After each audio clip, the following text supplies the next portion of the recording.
Hello friends, welcome back. Continuing from question number 11, we decided that in question number 11 the answer to the first statement is A.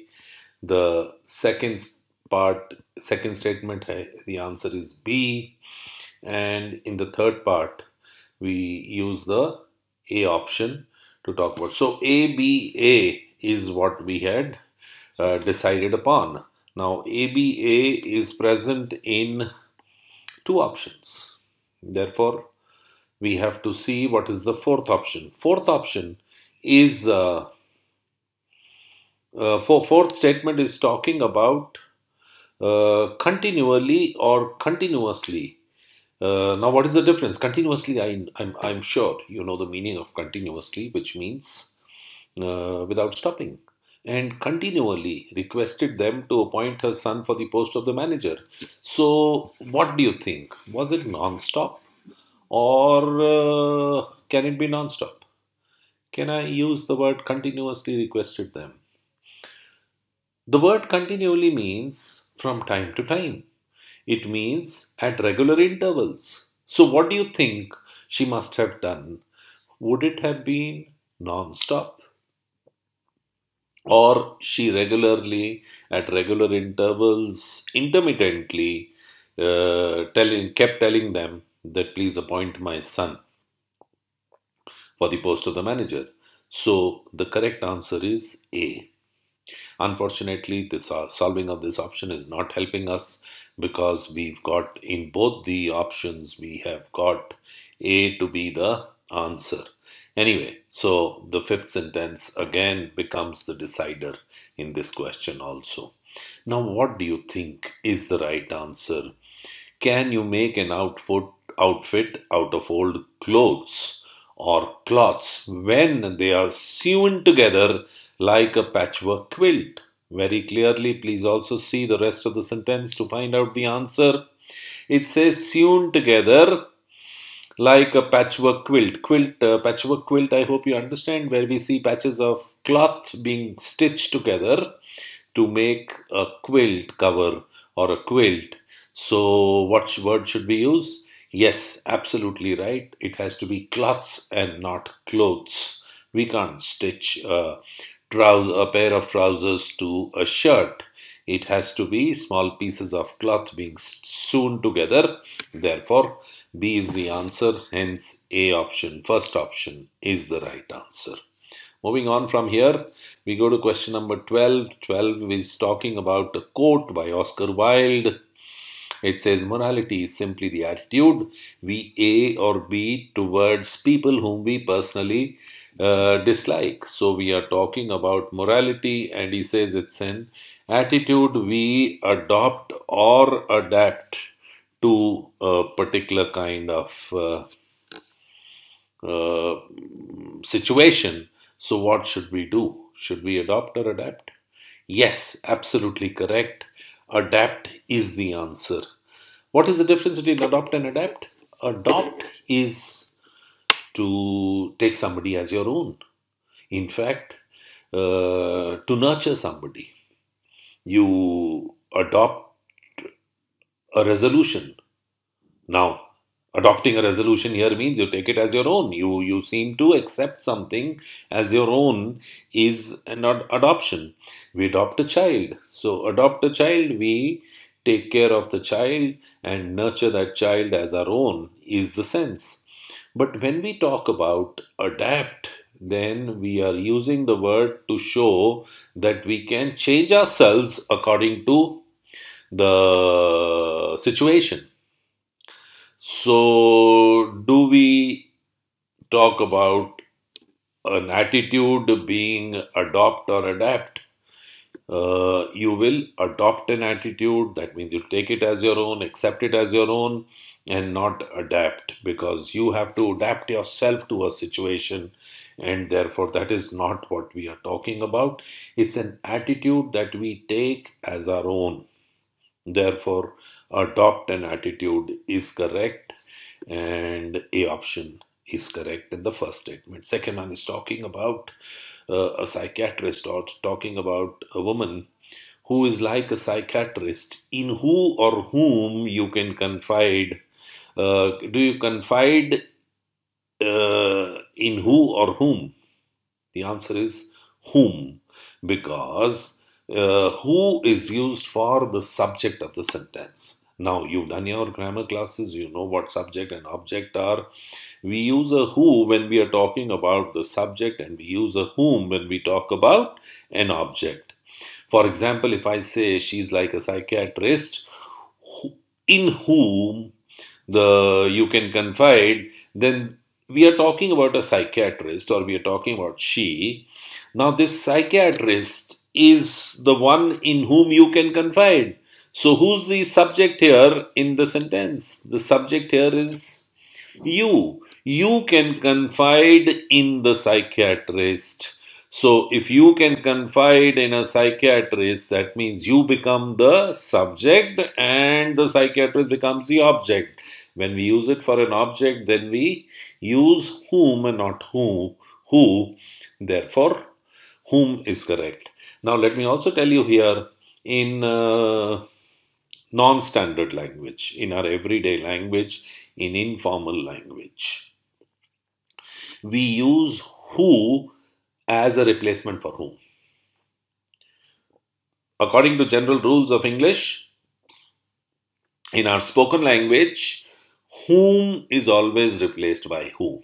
But when we talk about standard English, we have to use who separately and whom separately according to the subject or object of the sentence. So please remember, who is used for the subject and whom is used for the object. Hence, whom will be appropriate here. Third one, so we've got A and B together. We can very clearly remove all options except the fourth. Hence, fourth is the answer. Let's move on to the next one. Next one is talking about a journalist. And he says, as a journalist, I would rather be wrong than ambivalent or ambiguous while releasing the report of the recent news. So the journalist is wanting himself or prefers himself to be wrong than ambivalent or ambiguous while releasing the report on the recent news. So here, what do you think is a better word? Ambiguous, you all know? Yes. Ambiguous means when you are not clear. So if you're not clear, then that can be considered as correct. And ambivalent is when you are confused between two options. When you are when you feel that it is completely, when you can be on both the sides. For example, you can be completely against it or completely in favor of it, then you are ambivalent. Ambiguous is more related to not clear. And should we consider ambivalence or should we consider ambiguous? Ambiguous is not clear. So should the journalist behave in such a way rather than being wrong to show his ignorance, to show that he does not know or he is not very clear?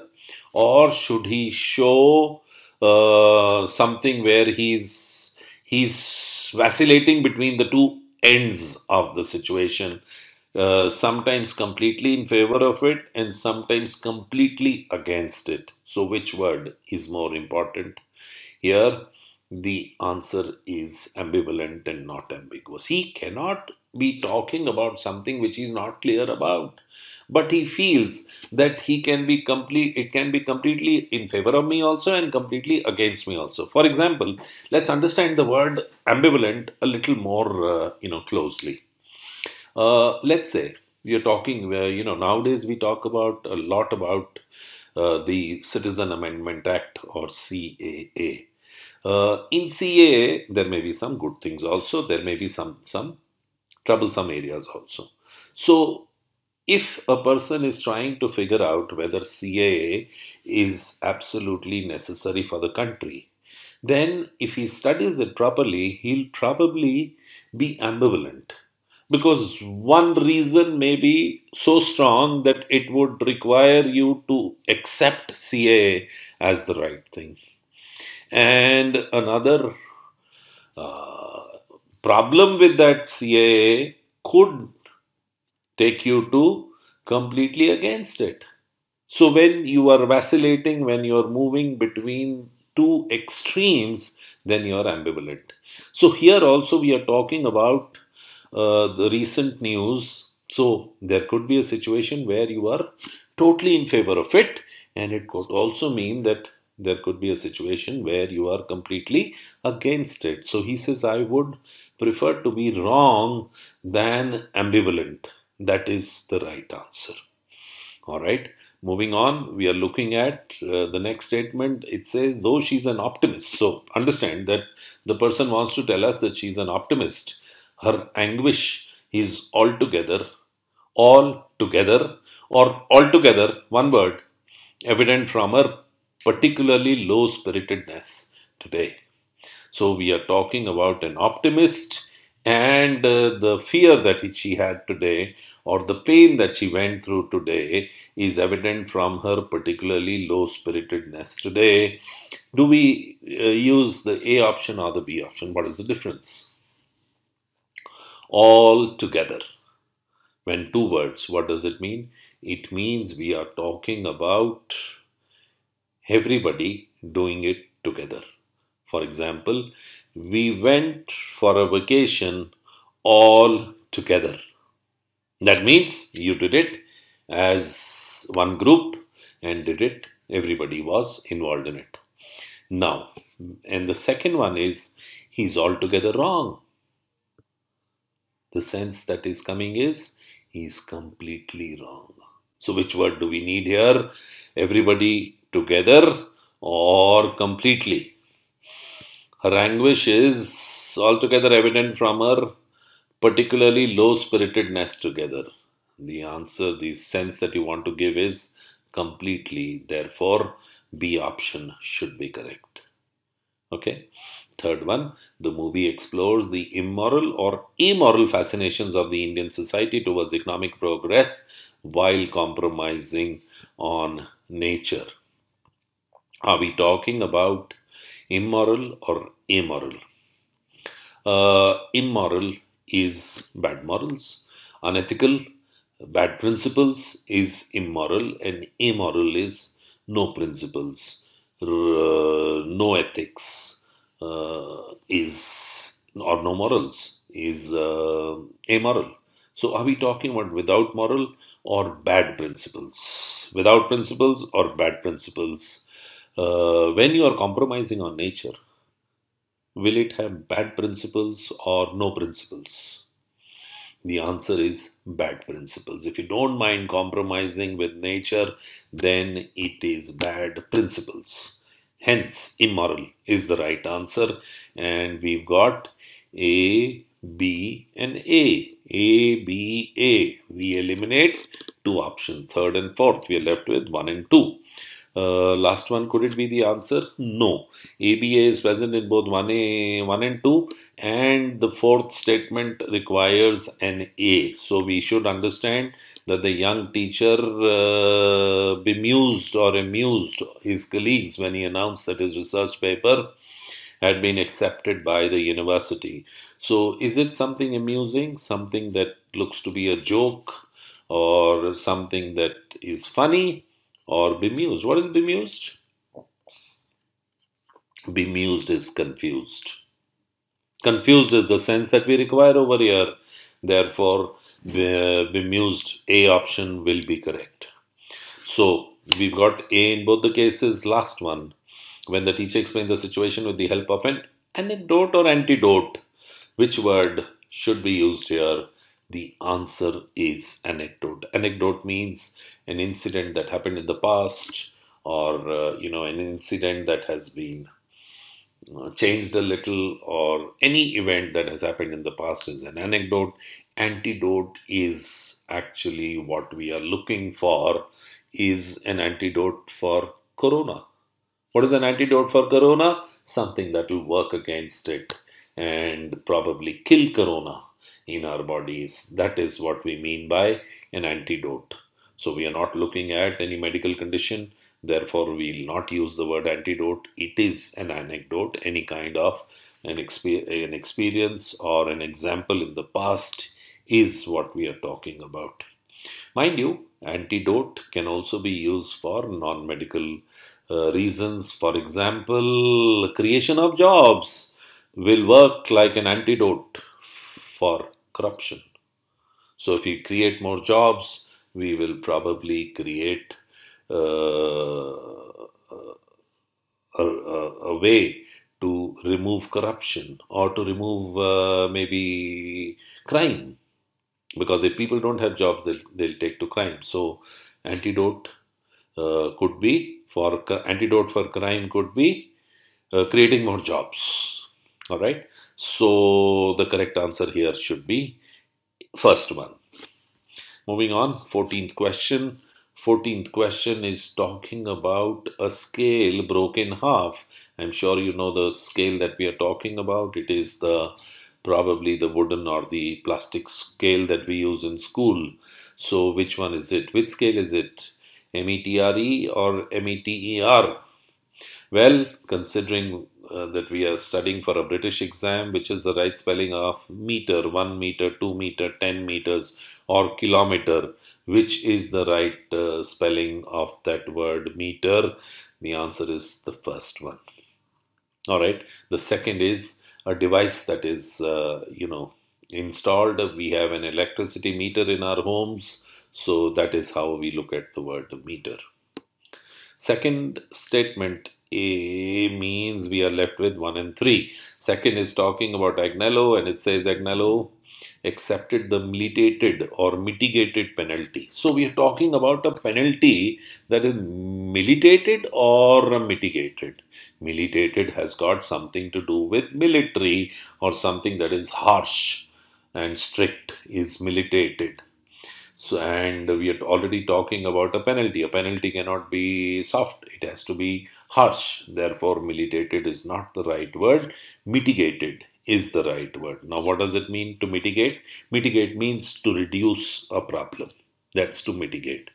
When we talk about mitigating of a problem, a mitigating of some kind of a issue, that means we have reduced the severity of that issue, or we talk about making it less harmful is mitigate. So that's how we use the word mitigate. We mitigate a problem by reducing the ill effects of the problem. So improve, in other words. So they've got an improved penalty, or a penalty that has been probably has been made less harsh. That's what we mean by mitigate. And the very fact that he says Agnello accepted it, that means we are referring to the word mitigate. Third is talking about a postmortem report, and it says that the murder weapon was a nylon CHORD or CORD.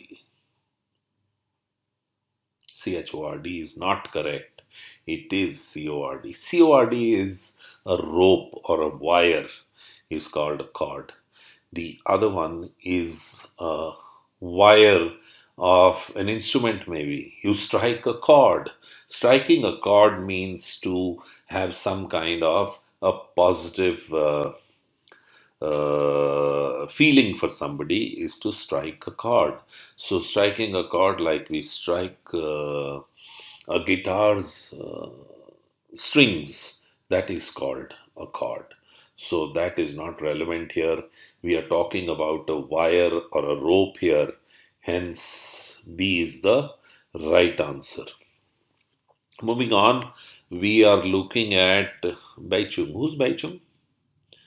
Baichung Bhutia. Baichung Bhutia is an Indian footballer. Now, of course, he has retired, but he has been a footballer for India. And we are talking about Baichung's brilliant feint or feint, with A or E working exceptionally well today. Now, what is faint? One faint is to collapse, to become unconscious. That is faint. So, can we call that faint brilliant? No. The answer is FEINT. FEINT relates to the kicking of the ball, the skills that you use to play football. That would be FEINT. Hence, FEINT is the right word. Last one. Have we guessed the answer? Yes, I think we have. It is the first one. I use the paper to envelop the sandwich or envelope the sandwich. Envelope, the first one, is a verb, and envelope, in which we put a letter, is a noun. So, which one do we need? Do we need a verb or a noun? The answer is noun, and a verb. Therefore, A option will be correct. I use the paper to envelop. To wrap around is to envelop, and hence A will be the right answer. So, which option do we go by? First option. Absolutely correct. Next question. Next question is question number 15. Now, when we look at question number 15, you may not be able to see the options. Don't worry about that. We'll do it in such a way where we can understand the answers. So, although I'll give you the answers at the end, but right now you should understand the meaning of these words. Anyway, so here the first one says, she could not forbear or forbear weeping when she heard the news of his demise. What is forbear? A part is to tolerate. So please note it down. Forbear is to tolerate, to endure, to bear, and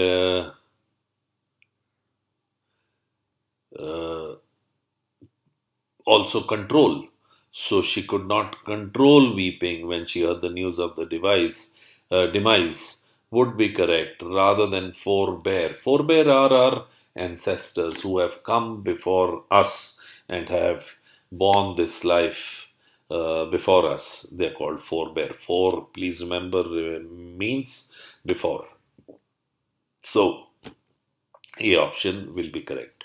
Second statement says, I usually skip the forward or forward,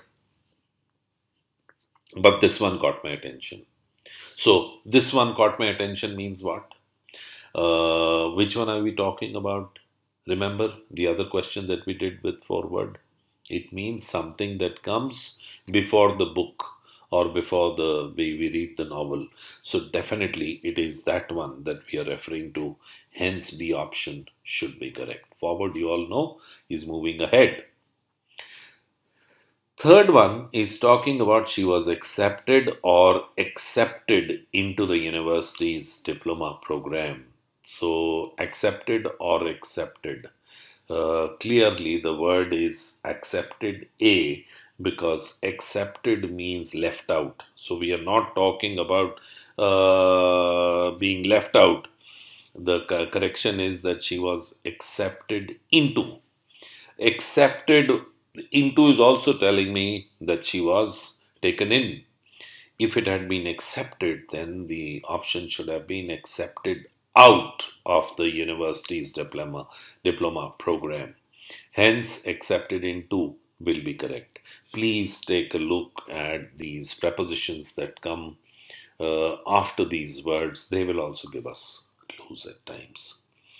Next, the corporation A or B to the pressure and put a small report on external cost on its website. What do you think the corporation did?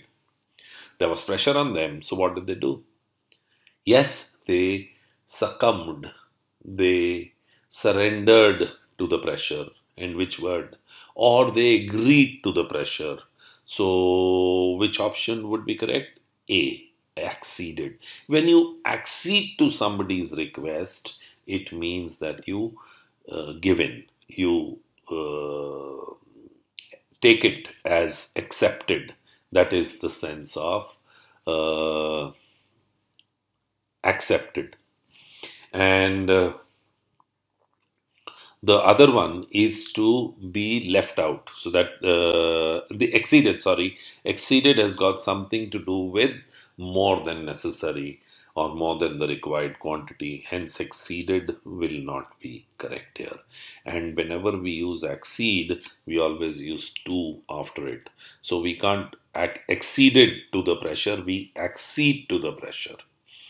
Last one, the great time and care has been taken to measure and then annul or annual the magnetic effect of all machinery and stores within the ship. So here we are using the word to say that a lot of care has been taken so that we could minimize the effect of the magnetic effect of all the machinery that is there and all the metal that is used in a ship. It can be minimized so that we can neglect the role that they will play in judging the magnetic location. I hope you understand the statement. When we make our compass or when we use compasses in sea, there is, we all know there is some magnetic force that is used in compasses. So when we talk about compasses, there is some magnetic force that is also changed or altered because of the metal present in the ship. All right. So they make a lot of efforts to minimize that so that it doesn't have effect on the compasses that they make in terms of locating the or suggesting the right path to the ship. So which word should it be? Yes, the first one, annul. Annul is to make it into a zero. To nullify is to annul. So may minimize or to reduce it to zero is the sense that we want to give. Therefore, annul will give me that sense. Now, what did we do in this? You may write down the answers to this. The first one is forbear, A. Second one is forward, B. Third one is she accepted into the university's she was accepted into the university's diploma program. So we've got A, B, A, and the fourth one says acceded, again A, and last one also has A. So we've got A, B, A, and A. Right? Note down this because somehow you have not been able to see the options here, but you should know the right answer. Moving on. Here, now we come to another, part of the questions, the handout, where we've got some words and we are supposed to find out a relation among them. And we are supposed to find out a pair of antonyms. Let's see how we can do these questions. Exalt. Exalt is what? Exalt is praise.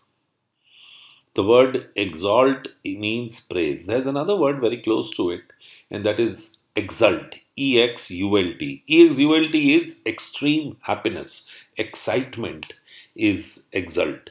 But we are using the word exalt. Her exalted presence. Her exalted presence is a presence that deserves praise. So, exaltation is also used for God. The kind of praise that we give to God is the meaning of this word exalt. So, exalt is a very high level of praise. Impede. Impediment. Impede is to obstruct. Impediment is an obstruction. Alright, so quite unrelated. Impel. Impel is to make something get into action. So, impeller. Something that puts another thing into action is impel. Force someone to do something is also impelling, and denounce is to criticize. Can we know the answer? Yes, absolutely correct. A and D.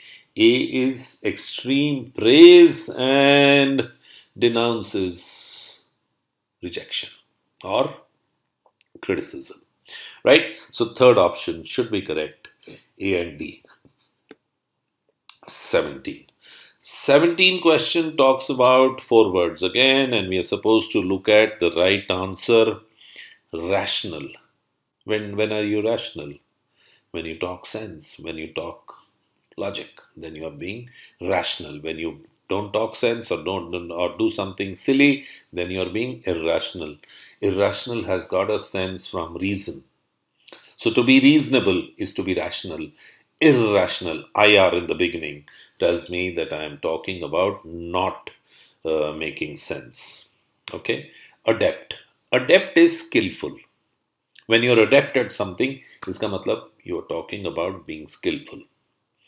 Logical relates to again reason, reasonable, something ethical, something true according to the rules is logical, or something that stands good to reason is logical. All right. And we have maladroit. Mal in the beginning, we already know means something bad. Now, what does adroit mean? Adroit in French means right hand. All right. So adroit is right hand, and this word has been adopted by English. Adroit, it means skillful. Gauche is clumsy. Gauche is left hand in French. So adroit, adroit is right hand, and Gauche, gauche is left hand. So when we've used these words, we've taken these words into English. Adroit means skillful, and gauche means clumsy, not able to do things properly. All right, but we've got maladroit. That means when you are not able to do things properly. In other words, gauche and maladroit would be the same. So if maladroit is clumsy and adept is skillful, do they not make opposites or antonyms? Yes, indeed. Second option is the right answer. Moving on, we have the word bellicose. I did the word rebellion with you, and I told you belli relates to going against the rule. I told you the meaning is war or fight. So bellicose or belligerent, another word belligerent, belligerent, belligerent, belligerent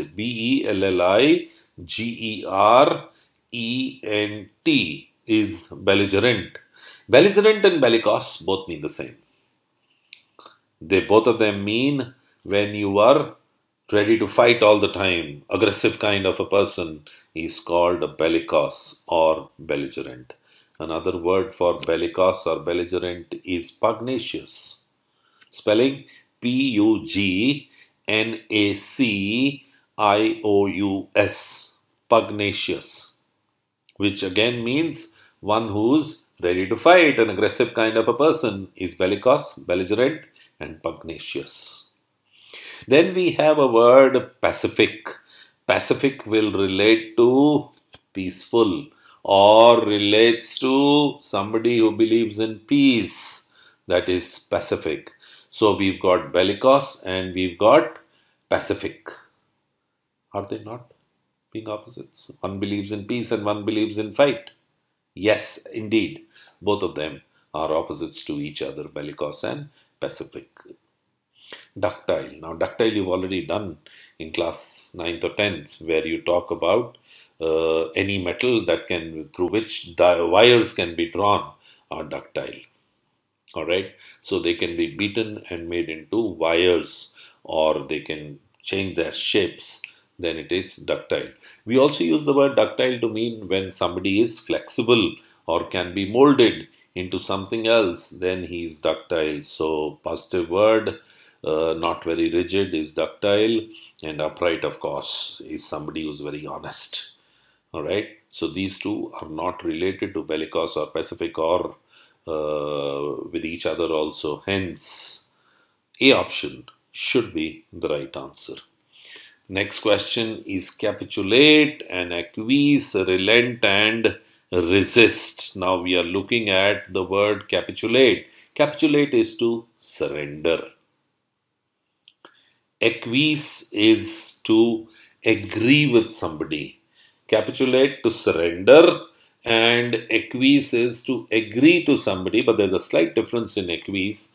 When you agree to somebody, but when you're not fully convinced. So you don't want to continue the argument, therefore you agree, it becomes acquiesce. Alright? So when you agree to somebody, although you may not be fully satisfied with what he has said, then you are acquiescing to him. Relent is to let go, to calm down, to, in a way, surrender, give up is to relent. We talk about relentless effort. Somebody makes a relentless effort. What does it mean? That he doesn't give up easily. He keeps on continuing to strive harder and harder. Then he's being relentless. So, relent means to give up, to surrender. And resist is not to surrender, to keep on going ahead. So, which option should be correct? A means surrender, resist means not to surrender. Therefore, should they not make a pair? Absolutely. A and D make a pair, and therefore, third option should be correct. Now, one more question on antonyms. We are looking at the word oppose. Oppose means to go against. Command is to order somebody. Abdicate. What is abdicate? To give up. All right. And accept is all, you all know what accept means. What should be the right answer? Oppose, command, abdicate, and accept. What is abdicate? To give up. To surrender is to abdicate, and to accept. Should they not mean opposites, C and D? Absolutely. Abdicate, give up, and or to decline or not to accept is abdicate, and accept is just the opposite. Hence, fourth option should be correct. All right. Now, interesting. We've got one question which is also based on spelling. Now, I'm sure you'll be good at this. The first one, at least, doesn't require much of effort here. So, what should be the answer to the spelling of the word absence? Absolutely correct. Second option should be correct. All right. Question number 22 is asking you to spell accelerate. Which should be the right answer? Yes, 22. First option is correct. All right. Here we are looking at the word ballot. Ballot, you all know, relates to the ballot paper, the elections that we had recently. So, ballot, which is the right spelling? It is option 4. All right.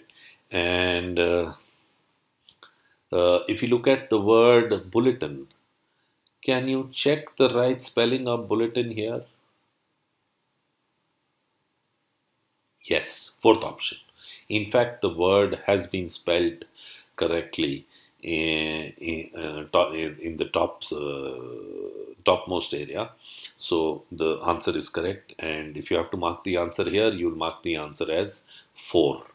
All right. Next, 25. 25 has surprisingly got an extra option just for your, checking how good you are in spelling the word civilization. So, which option should be correct? Civilization. Yes, absolutely correct. Third option is correct. 26 is asking you to spell committee. So, how will you spell committee? Does it have a double M or single M? Does it have a double T or a single T?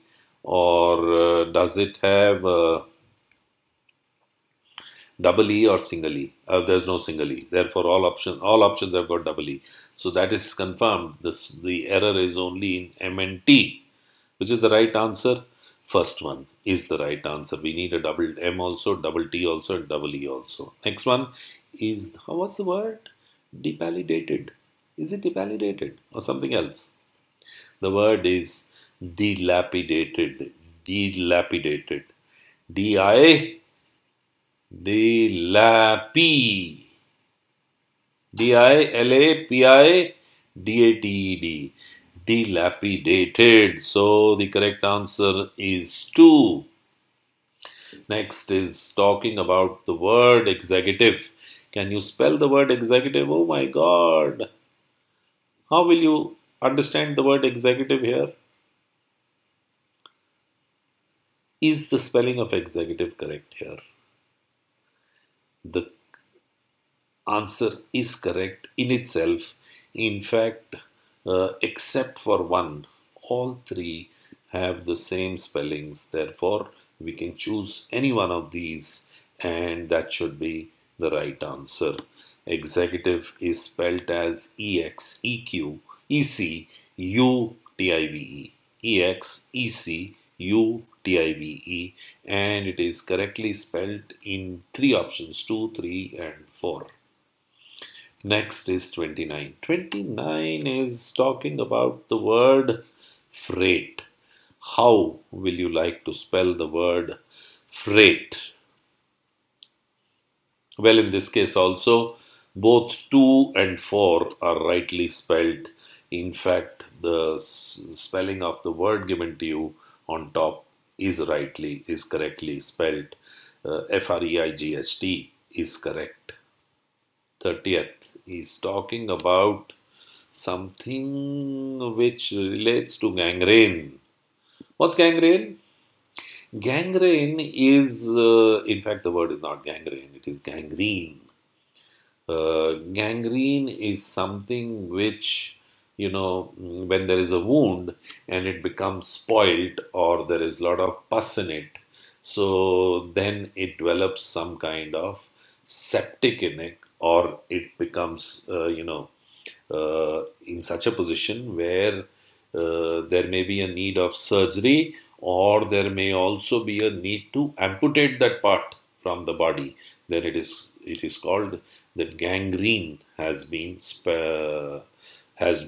spread in that wound. That means it is going to affect the other parts of the body also. Hence, doctors either operate on it if it is done on time, or they may also have to amputate that portion of the body, because it can actually cause death.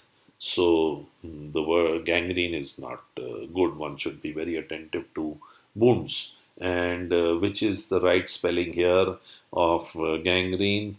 It is there in the first option itself. So the answer to 30th question is first. I leave the rest of the questions with you, and I will now like to give you the answers to the questions so that you can do these questions on your own. All right. Today although we've taken questions only from one handout, but we are supposed to complete 2 handouts here. So the second handout also, I'll give you the answers and solutions. You can go through this answers and solutions. In case there's any trouble, then you can always, raise doubts with us, and we will be there to help you. But it will all be done online. So we'll explain the process of how to apply for doubts, and if you follow that process, you'll be able to take doubt sessions from us. So I'm giving you the answers to these questions. Please, you may note down the answers to these questions. The answer to question number 31 is 4, 32 is 3, 33 is 3, 34 is 4, 35 is 1, 36 is 4. These all questions based on spellings. 37, the answer is 1, veterinary. 38, the answer is 4, extempore. 39, the answer is 3, Squirrel 40. The answer is, for accommodation, the answer is 2. 41, the answer is again 2. 43, the answer, 42, the answer is 4. 41 is 2 and 42 is 4. 43, the answer for 43 is 3. Anachronistic is relating to old times and not matching with the current times, or antiquated as given in the option. 44, the answer is 4. Ductile, I told you, explained to you. 45 is fidelity or loyalty. So that takes us to the end of this show. Please note down the answers to the next handout. The handout number is 3532009. And the answers to those handouts will be, I'm starting with question number 1. First one is 2, second is 4th, third is 1, fourth is third, fifth is first, sixth is fourth, 7 is 2, 8, 3, 9, 1, 10th question is 2, 11 is 4, 12 is also 4, 13, 2, 14, 1, 15, 3, 16, 3, 17, 2, 18, 1, 19, 4, 20 is 3, 21 is 1, 22 is 2, 23 is 4, 24 is 2, 25 is 3, 26 is 2, 27 is 4, 28, 2, 29, 1, 30th is 4, 31 is 2, 32 is 3, 33 is 2, 34, 3, and 35 also 3. These are the answers to question, the handout number VAHO 353209. This was 202 that we did, 2002. The answers that have, solutions that I've given is for handout number 3532009. Thank you so much. Wish you all